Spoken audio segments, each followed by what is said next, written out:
I received a mysterious and bizarre mission.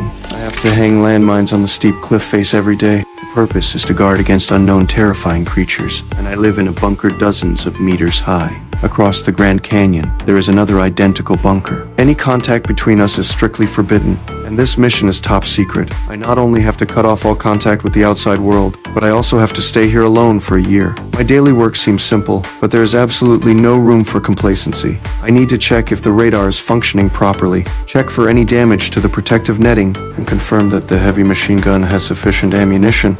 Then I report to headquarters once a month via radio. The rest of the time, I spend alone in this silent bunker. That day, I picked up my binoculars and curiously looked at the bunker opposite. The sight before me stunned me. The person stationed opposite was a woman. The woman's name was Irene. She quickly noticed that I was peeking at her. At night, I couldn't help but peek at Irene again with my binoculars. Upon discovering this, Irene extinguished the candle without hesitation. I was full of doubts, wondering why a woman would be here guarding the tower. Little did I know that Irene was a top-tier assassin. Not long ago, she had assassinated a very important person. To escape the relentless pursuit, Irene had to come to this isolated place to seek a moment of peace. The next night, Irene couldn't suppress her loneliness any longer and used binoculars to observe what I was doing.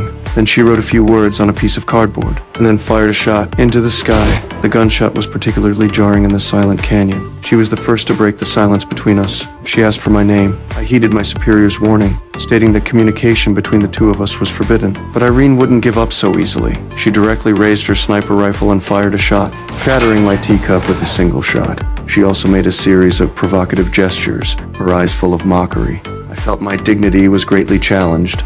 I quickly raised my gun and aimed, shattering Irene's wine bottle with a single shot. However, unexpectedly, Irene not only wasn't angry, but instead excitedly raised her hands and clapped, even holding the wine bottle above her head. She gestured for me to take another shot, seemingly testing my marksmanship and courage. Suddenly, Irene's expression changed drastically. She seemed to have seen something terrifying and quickly gestured with her hand to indicate danger below my feet. I immediately looked down at the base of the tower. A group of dark figures were silently climbing up from the canyon below, and those mysterious creatures were trying to escape. The next second, I finally saw their true faces in the faint light. It instantly sent shivers down my spine. I immediately opened fire in self-defense.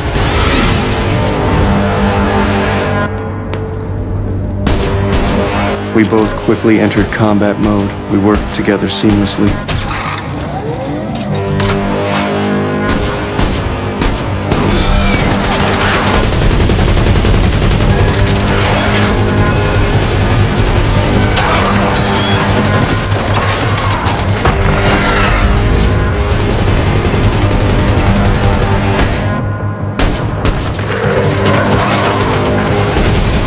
Soon the canyon returned to peace. Irene didn't expect that there were really terrifying creatures hidden here. Just then, she vaguely felt a faint movement beneath her feet, which instantly sent chills down her spine. She immediately cautiously retreated, afraid of disturbing the danger hidden in the shadows. Suddenly,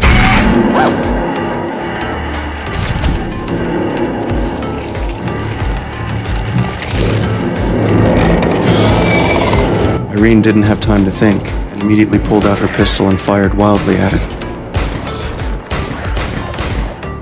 Then she kicked it down. However, even more terrifying was that more of these monsters were continuously climbing up from below.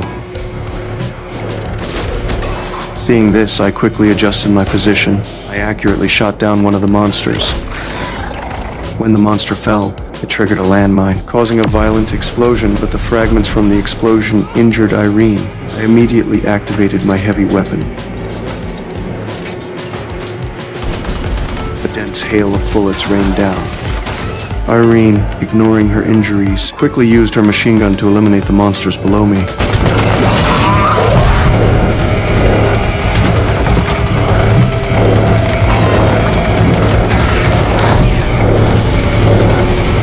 Monster touched the infrared sensor.